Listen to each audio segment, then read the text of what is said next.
Welcome to game set match. I hope आप लोग खैरियत से होंगे और अच्छे से अपना ख्याल रख रहे होंगे। आई होप आपका वीकेंड जो है वो बहुत अच्छा गुजरा होगा।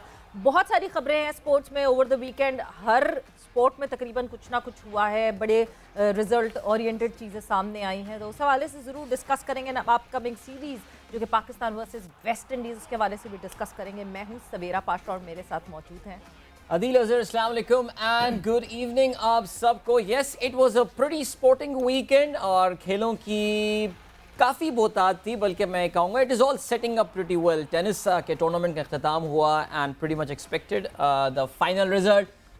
इसके अलावा cricket is beckoning right now. Cricket जो है वो बस हमारी दहलीज पर, मैं पाकिस्तानी क्रिकेट की बात कर रहा हूँ, लेकिन इंटरनेशनल अगर हम टेस्ट क्रिकेट की बात करें, what a match we witness. तो इन सब चीज़ों पे हम बात करेंगे, लेकिन सबसे पहले हस्ब मामूल what's up in sports and over to Savera. बिल्कुल जी। तो क्या हो रहा है, क्या गर्मा गर्म खबर है स्पोर्ट्स में, वो आपको बताएंगे व्हाट्सएप इन स्पोर्ट्स में। और जहां मैंने बात की थी पाकिस्तान वर्सेस वेस्ट इंडीज़, तो इंतज़ार की घड़ियां ख़त्म हुई और अब वनडे सीरीज़ जो है वो करीब आती जा रही है। बिकॉज वेस्ट इंडियन टीम जो है वो मुल्तान पहुंच चुकी है, इंतज़ामात मुकम्मल हो गए हैं, सिक्योरिटी के फुल प्रूफ इंतज़ामात जो हैं वो हुए हुए हैं। ब्रॉडकास्टर्स का सामान जो है वो मुल्तान पहुंच चुका है। मुल्तान स्टेडियम में जो कौमी तरबियती कैंप है कौमी टीम का, वो तो चल ही रहा है, और अब जो मेहमान टीम है उसकी ट्रेनिंग का भी आगाज़ होगा, वो भी ट्रेनिंग शुरू करेगी। शदीद गर्मी से लड़ना है खिलाड़ियों ने और आपस में दोनों टीम्स ने लड़ना है। सो पाकिस्तान वेस्ट इंडीज़ का पहला वनडे मैच 8 जून को खेला जाएगा।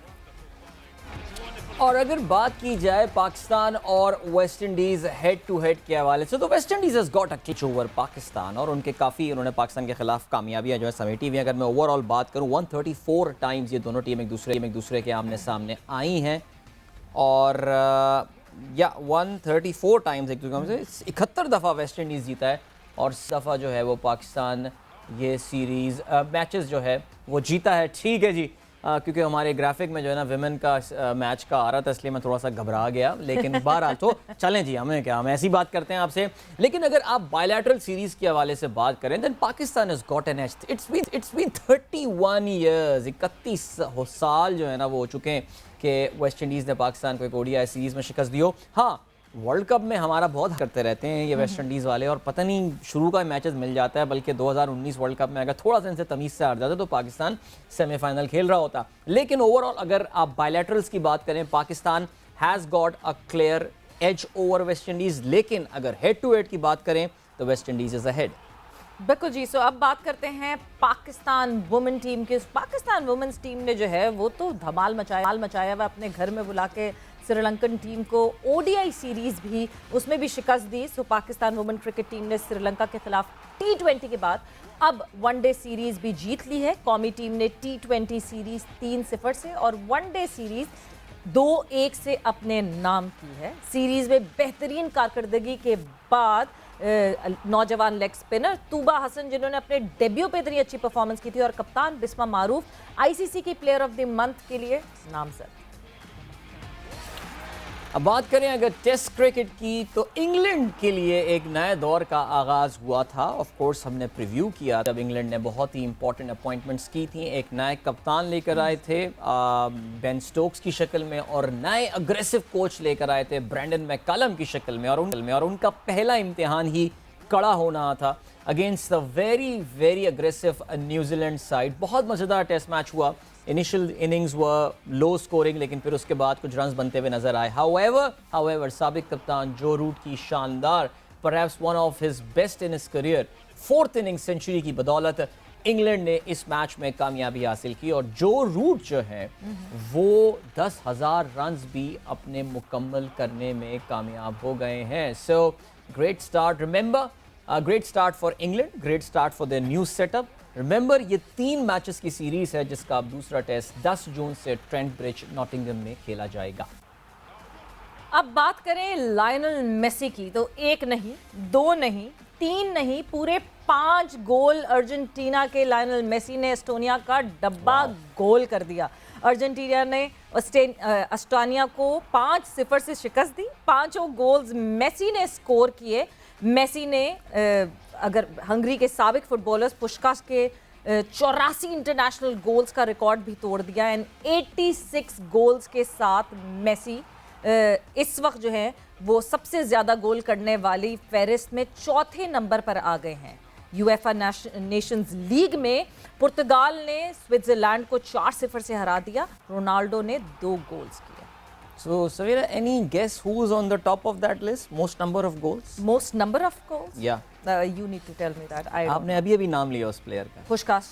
पुशकास नहीं, वो तो नंबर 5 पे थे जो वो Ronaldo is on the top ना, so Ronaldo is on the top, 117 इस मैच से पहले जो ये मैच जिसका अभी सवेरा ने आपसे जिक्र किया, यूएफए नेशंस लीग में उन्होंने स्विट्जरलैंड के खिलाफ 2 गोल किए, उससे पहले 115 गोल थे। Now he has got 117 goals, so he is in the record territory as they say.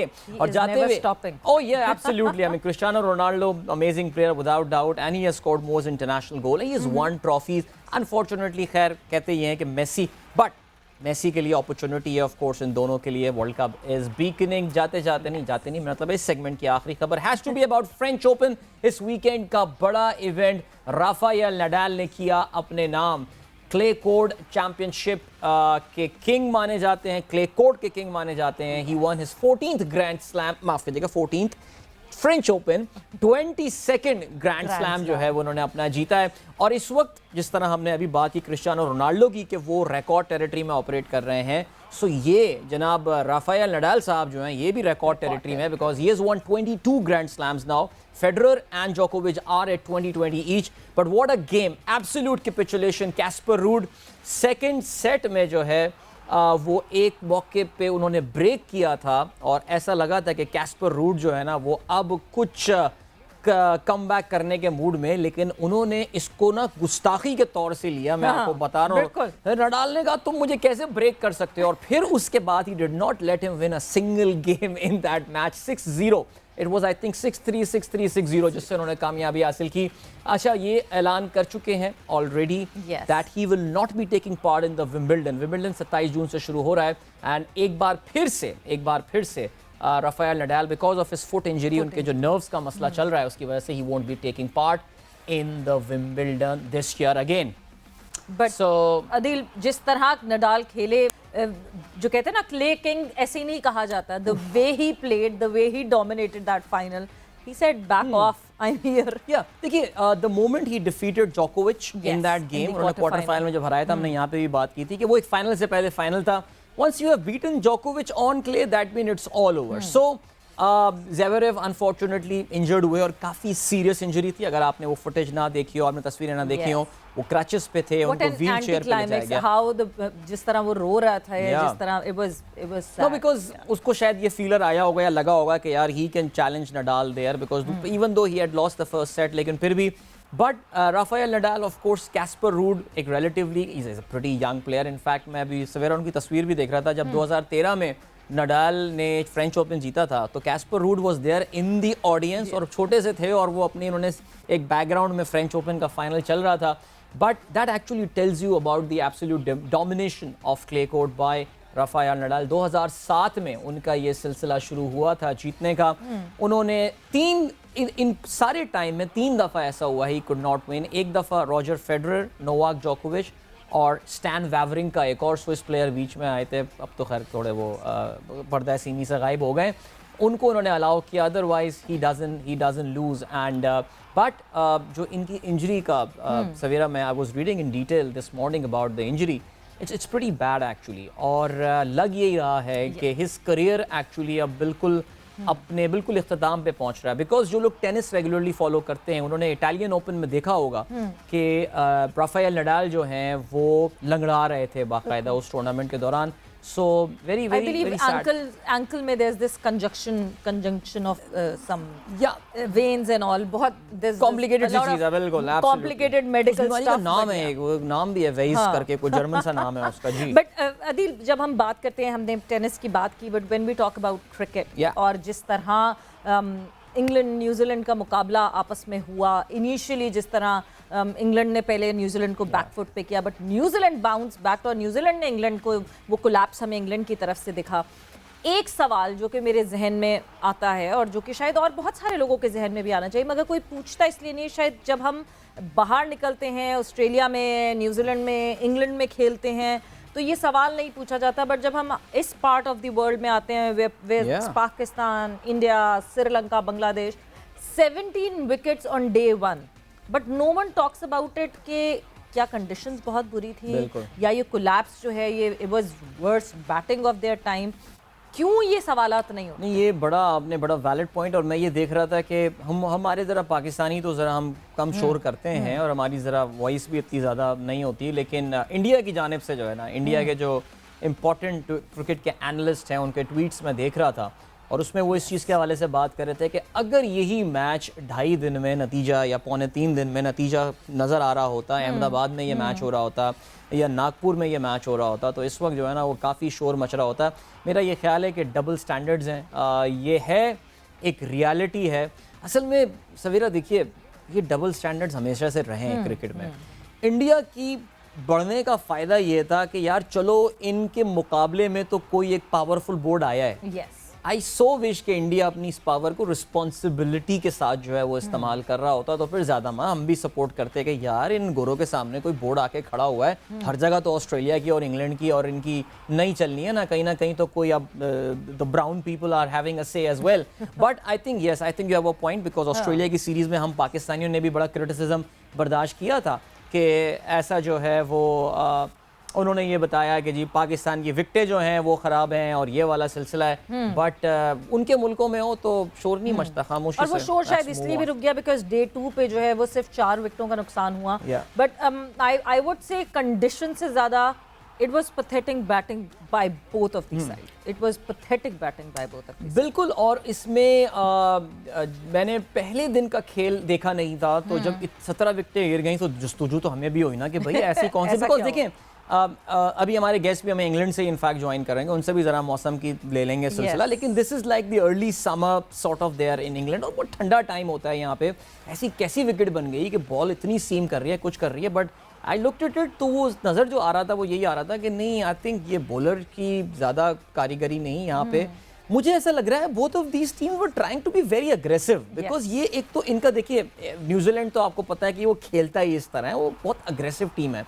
England with this new mindset, I mean Stokes being the captain and then उसके अलावा McCallum coming as the coach, इनकी शायद batting, इनकी cricket की approach जो है वो change हो जाए, और जिसका इजहार जो है यहाँ पे हो रहा था। Lots of rash shots that we saw, and मेरे ख्याल से शायद इसी वजह से विकेट को इतना ब्लेम आप नहीं करेंगे, एंड शायद इसकी वजह से बात भी नहीं हो रही है विकेट पे कि यार विकेट में there was anything wrong in that. But then in conditions में जिसने डट के खेला, जम के खेला, जो रूट जो कि एक्चुअली अपने नाम की तरह है, जड़ों की तरह घुस जाते हैं पिच के अंदर और उसके बाद उनको उखाड़ना बहुत मुश्किल होता है, और बहुत ही मुश्किल रहा। मतलब New Zealand could not move him from the crease, वो वहीं रहे, ही वेंट नॉट आउट, और जीत हासिल की इंग्लैंड ने इस पहले टेस्ट में, which was England versus New Zealand. But एक अच्छा टेस्ट जिसका ऊपर नीचे it was a roller coaster ride kind of thing, because शुरू में आपको लगा कि जी ओहो न्यूजीलैंड क्या इंग्लैंड क्या अच्छा खेल रहा है, बट इवेंचुअली फिर इंग्लैंड की तरफ से भी दिखा। बट जिस तरह हमने कहा कि आज क्रिकेट की डिस्कशन हम करेंगे, आज क्रिकेट पे ज़रा ज़्यादा फोकस रहेगा, इंग्लैंड न्यूजीलैंड की तो बात करेंगे, कर ही रहे हैं, but Pakistan versus West Indies की भी बात होगी। और डिस्कशन करने के लिए हमारे साथ मौजूद हैं the former test cricketer of Pakistan Asif Iqbal sahab. Asif साहब, बहुत बहुत खुशामदीद आपको गेम सेट मैच में, और सबसे पहले हैप्पी बर्थडे टू यू। बहुत बहुत बर्थडे की जहाँ तक आपने मुबारकबाद दी, उसका भी बेहद शुक्रिया। लेकिन अल्लाह के फजल से मैं कहता हूँ कि जिस इनिंग्स में अब मैं जिंदगी के जिस इनिंग्स में पहुंचा हूँ, every day is a birthday, और अल्लाह ताला का लाख लाख शुक्र है कि वो सेहत से रखा है। हाँ। अच्छा आसिफ साहब, हम आपको पूरा अभी ये टाइम देते हैं कि आप जितनी देर में ये कैमरा फिक्स कर लें कि हम फिर आपसे जो है वो डिस्कशन का आगाज़ करें। और जहां हम बात कर रहे हैं माशाल्लाह आसिफ साहब has turned 79 माशाल्लाह 79, और अभी जब पिछले प्रोग्राम में भी इनसे हम बात कर रहे थे तो मुझे याद आ रहा है that I think more than a decade back PTV पे इनका इंटरव्यू लिया था, और I actually remember, I mean he still looks the same माशाल्लाह। अल्लाह इनको सेहत दे और ऐसी रखे। और वो भी जब मैं उस वक्त बड़ा इम्प्रेस हुआ था, because at that time he was in his like mid to late 60s, and I felt कि यार माशाल्लाह he's so fit and he's still 79, he's माशाल्लाह 79 and still so fit, so बहुत सारी बेस्ट विशेस इनके लिए। अच्छा, बहुत मज़े की बात यह है कि मैंने जो अपनी शायद ज़िंदगी में सबसे पहली दफ़ा अगर मैच देखा तो that was Asif Iqbal enclosure में। So I have that very very क्या बात है, स्ट्रॉन्ग कनेक्शन विद देम। और आसिफ साहब, सालगिरह की तो हमने आपको मुबारकबाद दी है, बट एक चीज़ जो कि हमेशा जो है वो क्रिकेटर्स से पूछनी पड़ती है कि आसिफ साहब ये ऑफिशियल वाली बर्थडे है या ये अनऑफिशियल वाली? नहीं, मेरे ख्याल से अनऑफिशियल होगी, इसलिए कि ऑफिशियल कम से कम 85-90 का होना चाहिए। हाँ। लेकिन छुपाते हैं ना एज। तो नहीं, मैं साल की बात ही नहीं कर रही थी आसिफ साहब। उस वक्त से यानी ये रीच चल रही है, हम तो ऐसे ही यहाँ के आज के मॉडर्न प्लेयर्स को यहाँ बदनाम कर रहे हैं जी। नहीं, आई थिंक जरूरत, आई डोंट नो, हीरोइंस के बारे में फिल्म्स के या औरतों के बारे में ज्यादातर ये सुनने में आता था। हाँ। लेकिन नहीं, मुझे ना जरूरत है और ना ही ये मेरी कोई गलत वो है। So, आसिफ साहब, हैदराबाद दक्कन की आपकी पैदाइश 1943, और पाकिस्तान फिर कब आप माइग्रेट कर आए? अब देखें, सारा अगर आप ये कहानी शुरू करेंगे ना बहुत लंबी हो जाएगी। ब्रीफली ये बता दूं कि 1960 में आई थिंक पाकिस्तान टीम जब 59-60 या 60 था, I think 60-61 Pakistan cricket team जो दौरा कर रही थी इंडिया का, तो वो मैं हैदराबाद में साउथ जोन के खिलाफ रिप्रेजेंट किया था, साउथ जोन को पाकिस्तान के खिलाफ। और उसके इमीडिएटली बाद I think it was April 61 if I am not mistaken. ये बहुत पुरानी बातें कर रहे हैं आप लोग, तो शायद याददाश्त मेरी ठीक ना हो, लेकिन 61 में, अप्रैल 61 में मैं माइग्रेट किया था पाकिस्तान। वाह, मतलब ये तो आजकल के बच्चों से एक ट्रिविया का सवाल बन सकता है कि कौन से ऐसे क्रिकेटर हैं जिन्होंने पहले इंडियन डोमेस्टिक से खेला पाकिस्तान के खिलाफ और फिर किसी ने कन्विंस कर दिया, मुझे लग रहा है उस वार्म अप साइड मैच में कि यार पाकिस्तान चलो यार, यहाँ क्या रखा है। नहीं, ऐसी ना ही मैं आपको इस बात का हाँ में हाँ मिलाऊंगा। नहीं, ठीक है। नहीं, got it sir, got it. अच्छा आसिफ साहब, आज के ज़माने में हम वापस आते हैं। पाकिस्तान वर्सेस वेस्ट इंडीज़, और 8 को जो है वो पहला ओडीआई खेला जाएगा। खैर स्क्वाड वगैरह सब सामने आ गया, वो सारी डिबेट हो गई वेदर किसको खिलाना था किसको नहीं खिलाना था। But looking at the record अभी recently, Pakistan has been dominant in the recent times West Indies के खिलाफ। So should we be very, मतलब क्योंकि हमारे लिए बहुत इंपॉर्टेंट है सुपर लीग के मैचेस, ये 30 पॉइंट्स हमारे लिए बहुत इंपॉर्टेंट है दोनों टीम्स के लिए इंपॉर्टेंट है जी। बिल्कुल। सो इसका मतलब ये कि हमें ओवर कॉन्फिडेंट नहीं होना चाहिए दो कि हमारा रिकॉर्ड बेहतर है वेस्ट इंडीज से। देखें, टू बी ऑनेस्ट, मैं खास तौर पे T20 और also it applies to ODI, ये जो फॉर्मेट है क्रिकेट के लिमिटेड ओवर्स के, इसमें कोई भी टीम ऑन द डे किसी भी टीम को हरा सकती है। मुझे अच्छी तरह याद है कि वेस्ट इंडीज जब टोटली डोमिनेंट कर रही थी वर्ल्ड क्रिकेट को, तो आई थिंक वर्ल्ड कप के क्वालिफाइंग मैचेस थे जिसमें कीनिया ने हरा दिया था वेस्ट इंडीज को, और जिम्बाब्वे ने हरा दिया था ऑस्ट्रेलिया को जब इंग्लैंड में वर्ल्ड कप हुआ था। इसी तरह मुख्तलिफ टूर्नामेंट्स में आप देखें, ये मैं 50 ओवर की बात कर रहा हूँ, लेकिन फिर उसके बाद जब से T20 आया है तो ये क्रिकेट जो है, ये क्रिकेट ऑन द डे वाली क्रिकेट होती है, इसमें कोई फेवरेट बनकर नहीं जाता मैच खेलने के लिए। तो पाकिस्तान चूंकि एक तो होम एडवांटेज है, उनका होम ग्राउंड पे खेल रहे हैं, उसके वजह से आप कह सकते हैं कि स्लाइट एडवांटेज जरूर होगा, लेकिन मैं नहीं समझता कि दैट पाकिस्तान को टोटल डोमिनेंस सिर्फ इसलिए है कि वो होम सीरीज खेल रहे हैं। लिमिटेड ओवर क्रिकेट इनफैक्ट दोनों टीमों के लिए बहुत इंपॉर्टेंट है, चूंकि वर्ल्ड कप के लिए क्वालिफाइंग मैचेस हैं, तो दोनों टीमें यकीनी तौर पर काफ़ी कोशिश करेंगे जितना हो सके अच्छा खेलें और जितने पॉइंट्स में ले सकते हैं ले सकें। बट सीरीज अच्छी होंगी और यकीनी तौर पर being a Pakistani, I would love to see Pakistan winning it इंशाल्लाह। डेफिनेटली। और बस गर्मी बहुत शदीद होगी, उस गर्मी को कैसे हैंडल करेंगे लड़के, ये बिल्कुल देखना पड़ेगा। आसिफ साहब, वक्त एक ब्रेक का हुआ है, हम ब्रेक की तरफ जा रहे हैं और ब्रेक से वापस आते हैं तो अपनी डिस्कशन को यहीं से करेंगे कंटिन्यू।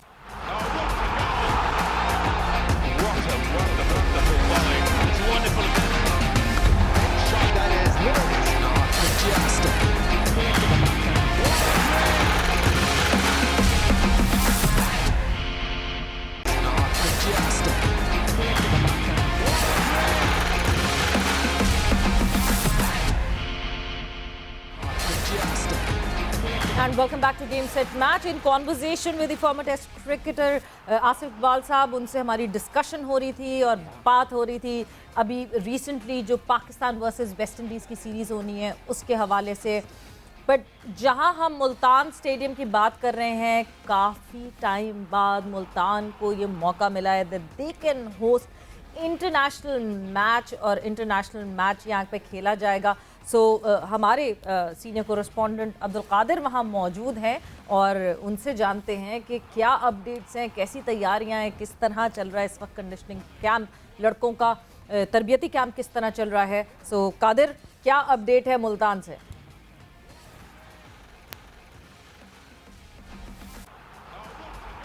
बिल्कुल सवेरा, मुल्तान जो है वो 14 साल के बाद इंटरनेशनल क्रिकेट की मेज़बानी के लिए तो तैयारियां उसकी हतमी मराहिल में दाखिल हो चुकी हैं। ब्रॉडकास्टिंग का जो अमला है वो भी पहुंच चुका है मुल्तान इंटरनेशनल क्रिकेट स्टेडियम में, और इसी के साथ साथ तमाम तैयारियां हतमी मराहिल में अभी जो है वो दाखिल होना शुरू हो चुकी हैं। ग्राउंड की भी जो तज़ीनो आराइश थी उसका काम भी क्यूरेटर्स की जानिब से और ग्राउंड स्टाफ की जानिब से किया जा रहा है, जबकि जो प्रोडक्शन स्टाफ है उनका सामान भी पहुँच चुका है। ब्रॉडकास्टर्स अमला अपना तमाम जो कैमरे हैं उनको नस्ब करने की तैयारियों में है, और इसी के साथ साथ सख्त गर्मी है मुल्तान क्रिकेट स्टेडियम में। अगर आप बात की जाए दर्जा हरारत की तो 40 डिग्री दर्जा हरारत है।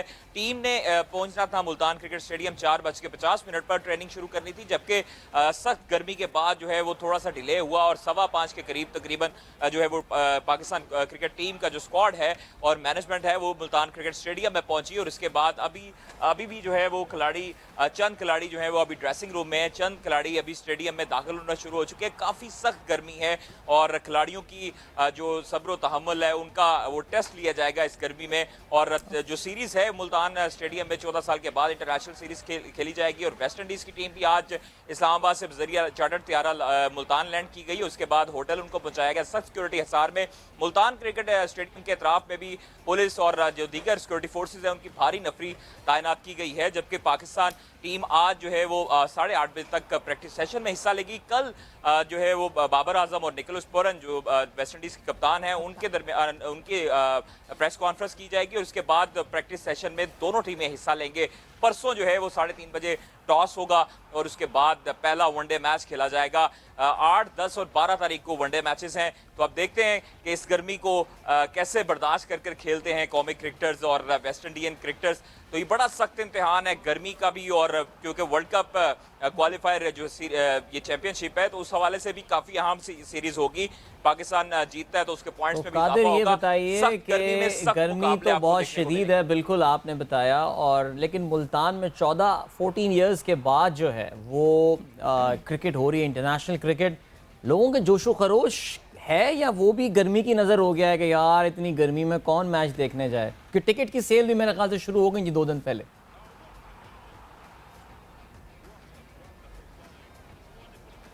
देखिए, टिकटों की अदील बात की जाए तो ऑनलाइन टिकटों की फरोख्त तो थी, उसके बाद जो फिजिकल टिकट्स पॉइंट्स बनाए गए हैं उस पर भी फरोख्त का सिलसिला जारी है। जब हमने सोशल मीडिया पर देख रहे हैं ये तमाम सूरत हाल, चूँकि 14 साल के बाद इंटरनेशनल क्रिकेट की वापसी हुई है, मुल्तान सुल्तान चूँकि मुल्तान की अपनी टीम है और इसी वजह से मुल्तान स्टेडियम में PSL के 3 मैचेस भी खेले गए थे।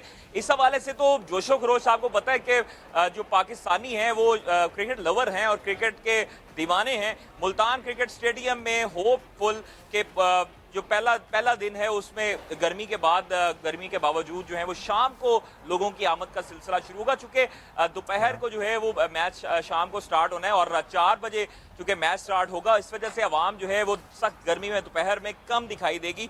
शाम के टाइम जैसे जैसे जो है वो छाँव होती जाएगी उसके बाद शायकीन क्रिकेट की आमद का सिलसिला भी शुरू होता जाएगा। पुरजोश तो है, सोशल मीडिया पर हर बंदे ने जो है वो ट्वीट की हुई है और अपने ख्यालात का इजहार किया हुआ है कि हमने टिकट्स खरीद कर स्टेडियम में आना है। तो अब थोड़ा सा डिले हो सकता है टाइम का, लेकिन शाम 6 बजे के बाद ज्यादातर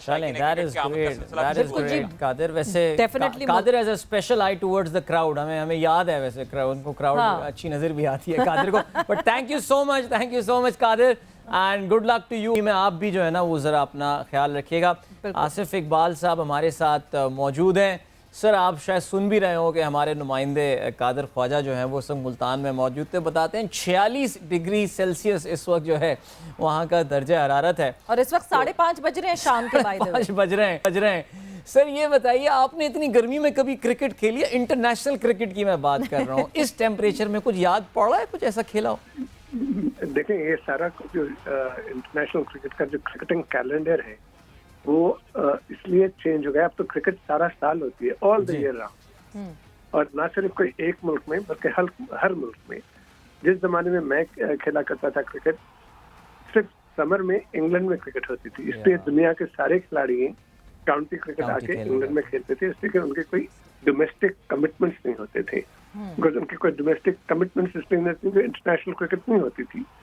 लेकिन जब से T20, जब से ODI, जब से ये प्राइवेट लीग्स जो शुरू हो गए, PSL है या IPL है या बिग बैश है, तो उसकी वजह से सारा साल अब क्रिकेट दुनिया में चलते रहती है। मेरे ख्याल से बड़ी ज्यादती है। और दुबई जैसी जगह जहाँ जून में, अप्रैल से शुरू हो जाता है लेकिन मई, जून, जुलाई में इतनी सख्त गर्मी होती है, जो आप बात करें मुल्तान के टेम्परेचर की, वहाँ जाकर क्रिकेट खिलाड़ियों को खिलाना बड़ी ज्यादती है। मतलब लिटरली क्या कहना चाहिए, जुल्म है, ज्यादती भी बढ़ के स्ट्रॉन्ग लफ्ज में इस्तेमाल करूंगा।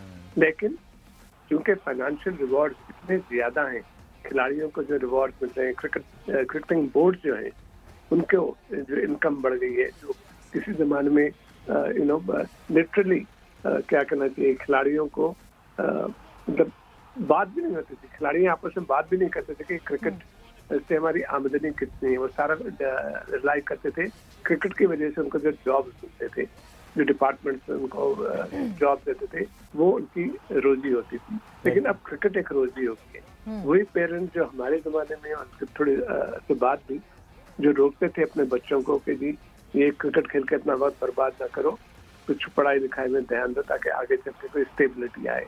अब वही आप देखें, पेरेंट्स ना सिर्फ पाकिस्तान में बल्कि सारी दुनिया में, खासतौर पर इंडिया, पाकिस्तान, बांग्लादेश, श्रीलंका में, वो पेरेंट्स चिल्ड्रन को ले आते हैं एकेडमीज में, वेरियस क्रिकेटिंग एकेडमीज में जो स्टार्ट क्रिकेट चला रहे हैं, उनको क्रिकेट सिखाने के लिए, क्रिकेट खिलाने के लिए, उनको जो रिवॉर्ड्स नजर आ रहे हैं वो रिवॉर्ड्स।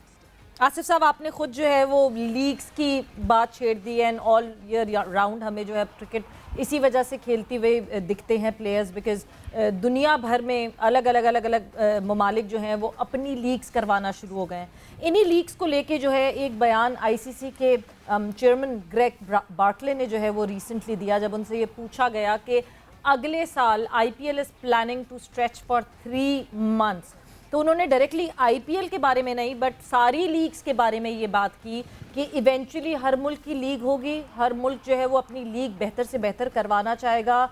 ये जो मेंबर्स हैं उनकी एक अपना डिसीजन है कि वो अपने डोमेस्टिक को कैसे सेटअप करते हैं, और इसकी वजह से बायलैटरल्स हमें कम देखने को मिलेंगे। साथ ही साथ उन्होंने ये भी कहा कि टेस्ट मैचेस में भी जो है वो कमी पेशी आएगी। 2 के बिग 3 यानी इंडिया, ऑस्ट्रेलिया, इंग्लैंड, ये लोग जितने टेस्ट मैचेस पूरे साल में खेलते हैं वो तो खेलते रहेंगे, बट स्मॉल मेंबर नेशंस जो हैं, एसोसिएट नहीं, स्मॉल मेंबर नेशंस जो हैं वो कम खेलेंगी, कोई 4 से 5 टेस्ट मैचेस पर ईयर खेल पाएंगी। आपका क्या, what's your take on that? I think it's very unfortunate. ये स्टेटमेंट मैंने सुना तो नहीं है, लेकिन जो कि आप कह रहे हैं तो यकीनी तौर पर ये सही होगा स्टेटमेंट।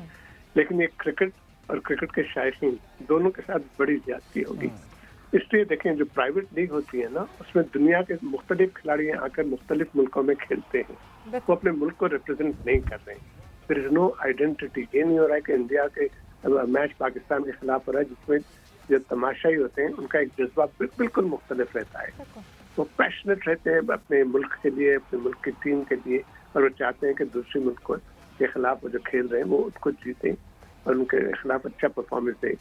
लेकिन जो प्राइवेट लीग्स होती हैं दुनिया की जहाँ भी हो रही है, वहाँ कोई आइडेंटिटी नहीं है किसी टीम की, अदर देन आप एक नाम दे दिए, लाइक कराची किंग्स है हमारी, या मुख्तलिफ टीमें जो मुल्तान की है, और इंडिया में मुंबई की है, ऑस्ट्रेलिया में ब्रिस्बेन की है, इसी तरह के कैरिबियन लीग में अपने उनकी है। तो उनकी आइडेंटिटी इसलिए नहीं बन सकती कि वो उस शहर के या उस प्रोविंस के खिलाड़ी नहीं है कि आप ये कहेंगे कि कराची वर्सेस लाहौर हो रहा है। कराची टीम में आप देखेंगे कि मुख्तलिफ खिलाड़ी हैं उसी मुल्क के खुद के, पाकिस्तानी के अलॉन्ग विद इंटरनेशनल खिलाड़ी जब खेल रहे हैं तो आइडेंटिटी नहीं बन सकती वो टीम की। वो खाली एक जैसा फुटबॉल लीग में हो गया सारी दुनिया में जो मैचेस होते हैं वो एक टीम को सपोर्ट कर रहे हैं लेकिन उसके पैशनेट नहीं रहते जिस तरह से एक मुल्क को जब आप सपोर्ट करते हैं। और दूसरा खिलाड़ियों के लिए खुद ये यकीनी तौर पर मुआशी से अगर आप देखें नजरिए से बहुत अच्छा है। It's hard work. It's not easy to play all the year round, and it's not easy to play 3 different formats. इसमें आप टेस्ट क्रिकेट भी खेल रहे हैं, 50 ओवर भी खेल रहे हैं, फिर T20 भी खेल रहे हैं टू एडजस्ट। कोई भी आई थिंक मुल्क के खिलाड़ी जो है वो क्या कहना चाहिए इतने आसानी से एडजस्ट नहीं कर पाते 3 डिफरेंट फॉर्मेट में। तो इसी वजह से जो आईसीसी का स्टेटमेंट है जो पाकिस्तान न सिर्फ पाकिस्तान में मुख्तलिफ जो ममालिक हैं क्रिकेटिंग वर्ल्ड के वो जो ज्यादातर जोश खरोश से जो T20 क्रिकेट को इनकरेज कर रहे हैं उनका मकसद सिर्फ फाइनेंशियल रिवॉर्ड का है, वो क्रिकेट नहीं है। I think I don't blame them because cricket काफी एक्सपेंसिव गेम भी है, लेकिन जो इसमें सबसे अच्छा आउटकम जो है ये सारे एक्सरसाइज का वो ये है कि खिलाड़ियों की मुआशी हालात बहुत बेहतर और हो गए हैं और इंशाल्लाह होते भी रहेंगे। बट आई थिंक क्रिकेट के साथ बड़ी ज्यादती है अगर आप खाली T20 पे फोकस करके जो असल I think many of you and many of the current generation may not agree with my view. No, we totally agree to that. The best format for and the real cricket that is test जो traditionalist हैं जाहिर है वो मेरे ख्याल से I think शायद मैं और सवेरा I mean that goes into record. खिलाड़ियों के रिकॉर्ड जो हैं वो टेस्ट क्रिकेट में बनते हैं, ODI और T20 को कोई याद नहीं रखेगा। ये तमाशाई के लिए बहुत I think it's a great entertainment, there is no doubt about it. लेकिन जो एक असल टेक्निक वाली जो बात है, लेकिन टेस्ट क्रिकेट को टेस्ट क्यों कहते हैं, उसमें आप बहुत सारी चीजें इन्वॉल्व है, टेम्परमेंट इन्वॉल्व है, टेक्निक इन्वॉल्व है, पेशेंस इन्वॉल्व है, बहुत सारी चीजें, डिसिप्लिन इन्वॉल्व है। मेरे से T20 तो बिग बैट मतलब मार धार से भरपूर एक्शन पैक्ड फिल्म है। तो असल में आसिफ साहब मैं और सवेरा शायद जिस जनरेशन को बिलोंग करते हैं वो शायद मेरा ख्याल से must be the last generation जो ये कहे कि यार टेस्ट क्रिकेट एंड हम शायद ट्रेडिशनलिस्ट अपने आप को कह सकते हैं। हाउएवर ये एक एवोल्यूशनरी फेज है, एक इर्तिकाई अमल है जिससे क्रिकेट गुजर रही है। क्या इसको रोका जा सकता है? Is there any way we can क्या इंटरवेंशन करें? नहीं जी आईसीसी डिसाइड करता है कि because we really can't stop BCCI there, वो कहेंगे कि हमें 8 महीने आईपीएल करानी है, you can't really do anything. तो क्या इसको रोक सकते हैं? इसको of course you can do lots of things. ये गलत बात है कि नहीं रोक सकते हैं। देखें my belief is ICC is the governing body, उसमें कोई एलीट नहीं है, इंडिया हो, इंग्लैंड हो, ऑस्ट्रेलिया हो, जो फुल मेंबर्स हैं दे हैव इक्वल राइट्स। लेकिन आईसीसी जो रोल अदा कर सकती है वो ये कर सकती है कि एक टाइम अलॉट कर दें इसमें ये कहें कि ये पीरियड है वो टेस्ट क्रिकेट के लिए है और उस टेस्ट क्रिकेट के जो टूर्स होते हैं उसी में आप बेशक ODIs को मिला लें। इंस्टेड ऑफ 5 टेस्ट सीरीज आप 3 टेस्ट कर लें, उसमें आप 3 ODIs कर लें। इस तरह से उसको रिस्ट्रिक्ट करके हर मुल्क को equal number of test matches हर साल मिलने चाहिए। और उस आईसीसी का एक और मेरे ख्याल से जो होना चाहिए वो ये होना चाहिए कि that no country should be मतलब no player should be allowed to go and represent in a private league अपने आप को rather than the country अगर वो टेस्ट मैचेस में इन्वॉल्व है। तो what my suggestion would be जो क्रिकेट बोर्ड जो है दुनिया के उनके जो कॉन्ट्रैक्ट्स होते हैं प्लेयर्स के साथ उसमें ये एक क्लॉज होना चाहिए कि during the first of all ICC की रिस्पॉन्सिबिलिटी है कि during the test matches there should be no private league. Right, ठीक है, अगर वर्ल्ड कप हो रहा है ODIs का या T20 का that's a different ball game. Private league जो है उसमें क्लॉज ये होना चाहिए कि if your country is playing a official test series then the player has to first commit to the country, not to the private national duty league. first, right? And that if you do that, उसमें ये होगा कि that private league, if they are going to miss top names, they'll lose the glamour of that. क्या कहना चाहिए उनका जो event है, be it IPL, be it PSL, but उसके लिए क्रिकेट बोर्ड्स को they have to देखिए लीगली आप किसी खिलाड़ी को रोक नहीं सकते। बिल्कुल, तो कहेंगे ठीक है जी मैं आपके अपनी कंट्री को नहीं खेलना चाहता, but I'll go and play in a private league because I'm getting so much more money. तो वो आप लीगल ग्राउंड पे आप नहीं कर सकते, बट आप इस ग्राउंड पे कर सकते हैं अगर आईसीसी एक रूल बनाती है कि that every country when they are involved in playing official test series, then the player has to be released from the private league to represent the country. ICC definitely needs to muscle up because अगर ऐसे ही ICC इसी तरह के बयानात आते रहे जिस तरह के अभी बयान आए हैं, लग ऐसा रहा है कि अगले FTP के लिए पहले से आपको मेंटली तैयार कर रहे हैं कि कम होंगे बायलैटरल्स, ये होगा, तो मुझे लगता है इवेंचुअली हम आगे आने वाले 10 सालों में बिल्कुल फुटबॉल मॉडल पे चले जाएंगे. बट आसिफ साहब, आपका बहुत बहुत शुक्रिया. Thanks a lot for all your time and happy birthday once again from Game Set Match. Thank you very much. God bless you all. So, बात करते हैं Pakistan versus Sri Lanka women cricket की, और पाकिस्तान ने जिस तरह की बेहतरीन कारकर्दगी दिखाई है. सो हमारे नुमाइंदे हुज़ैफा ने बात की सिद्रा अमीन से, क्या डिस्कशन हुई आइए आपको दिखाते हैं. ये क्रिकेट में पाकिस्तान के लिए 2 सेंचुरी स्कोर करने वाली पाकिस्तान की दूसरी बैटर सिद्रा अमीन हमारे साथ मौजूद हैं. सिद्रा ने श्रीलंका के खिलाफ भी सेंचुरी की. सिद्रा, कैसी सीरीज़ रही? एक नया रिकॉर्ड बन गया, नई पाकिस्तान के अंदर बैटिंग के अंदर बेहतरी आ रही है, कैसी सीरीज़ रही? बहुत अच्छी सीरीज़ थी अल्हम्दुलिल्लाह. मतलब मैं जिस तरह की कैलिबर की प्लेयर थी वैसा मैं कर भी नहीं पाती थी, लेकिन अल्हम्दुलिल्लाह कि मैंने किया, सो आई एम वेरी हैप्पी. अच्छा, आपने खुद ही कह दिया कि मैं कर नहीं पाती, तो तकरीबन 47 ODIs आप खेल चुकी हैं. पिछली 5-6 ODIs के अंदर वर्ल्ड कप देखें और ये 2 मैचेस यहाँ पे जो हुए, इसके अंदर कुछ ट्रांजिशन आई, कैसे आई ये तब्दीली, किसके साथ काम किया, ये वेकअप कैसे हुआ? हाँ, वेकअप तो शुरू दिन से था, लेकिन मुझे लगता है कि अब कंटिन्यूसली मौके मिलते हैं. पहले 1-2 मैच मिलता था तो बाहर बैठ जाते थे, तो लेकिन जितना अंदर रह के सीखते हैं गलतियों से, तो उतना बाहर रह के नहीं सीखा था. सो अब माशाल्लाह कंटिन्यूसली मुझे मैचेस मिलते हैं, सो उसकी वजह से ज़्यादा इंप्रूवमेंट गेम में आई है और अपनी बैटिंग पे बहुत शदीद काम किया है. स्टिल इसको कंटिन्यू मैंने करना है, सो इस वजह से काफ़ी इंप्रूवमेंट है चीज़ों में. अच्छा, इंप्रूवमेंट हो रही है, रन्स भी बन रहे हैं, लेकिन कॉमनवेल्थ में आप में नाम नहीं आया, तो अफसोस है थोड़ा कहीं ना कहीं कि शायद वहाँ मौका मिलता तो और अच्छा होता. मैं कहती हूँ जो नसीब में नहीं आया सो उसका गिला क्या करना. इंशाल्लाह ताला परफॉर्मेंस हुई है, सो लेट्स सी के कमिंग टूर्नामेंट्स में कैसा रहेगा सब कुछ. ठीक है, आखिरी जवाब मुझे दे दें कि अब आगे वे फॉरवर्ड क्या है, किसी कोच के साथ आप काम करने का सोच रही हैं, क्योंकि अब बेहतरी हो रही है पाकिस्तान वुमेन टीम के अंदर और इस तरह आप रन्स कर रही हैं. बिल्कुल. मेरे डोमेस्टिक के बड़े ज़्यादा कोचेज़ हैं. सर इरफानुल्लाह खान है जिनमें से एक वन ऑफ, उसके अलावा सर मोतशिम है, सर नदीम है, मतलब मैं जिसका भी नाम लूँ कम है. फिर डेविड हैम बहुत अच्छा काम कर रहा है. सो यही है कि मैं अपने कोचेज़ के साथ ज़्यादा से ज़्यादा काम करूँ. जैसे अभी हमने कल वापस चले जाना है, लेकिन हमारी जो है फिटनेस कंटिन्यू रहेगी, तो नेक्स्ट वीक से हमारी दोबारा से क्रिकेट की और बैटिंग की एक्टिविटी स्टार्ट हो जाएगी. ठीक है, ये सीरीज़ और ये परफॉर्मेंस किसके नाम करेंगे?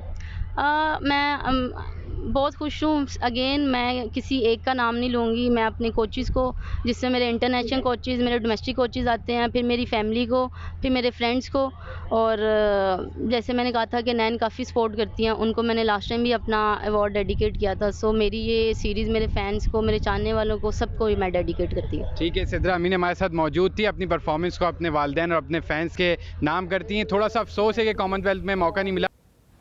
So ये थी सिद्रा अमीन जिन्होंने सेंचुरी स्कोर की in this series that Pakistan eventually won. ODI series, T20 दोनों अपने नाम की. Sri Lanka got a consolation win at the end. और I was watching the match yesterday सवेरा. Chamari Atapattu, she scored a brilliant knock yesterday. Courtesy of that उनको एक consolation win मिली. बहरहाल जी, that wraps up our show as well today. कल इंशाल्लाह मैं आपको भी सिद्रा बोलने वाला था, मैं और सवेरा जो है एक बार फिर से आपकी खिदमत में हाजिर होंगे in this programme game set match. As always lots to discuss and we will continue our preview of the Pakistan versus and one more thing before, sorry आपको मैं काट रही हूँ यहाँ पे. ये जी एक और चीज़, हैशटैग आस्क लाला का बिल्कुल ख्याल रखिएगा, बिकॉज कल शाहिद खान आफरीदी हमारे साथ यहाँ स्टूडियो में मौजूद होंगे. सो हैशटैग आस्क लाला, अपनी वीडियो रिकॉर्ड करें, सवाल पूछें लाला से, और वो गेम सेट मैच पे आप देख सकेंगे live. All right, then here we go. We'll wait for your videos. Inshallah, कल होती है मुलाकात. Till then, goodbye, God bless, and Allah Hafiz.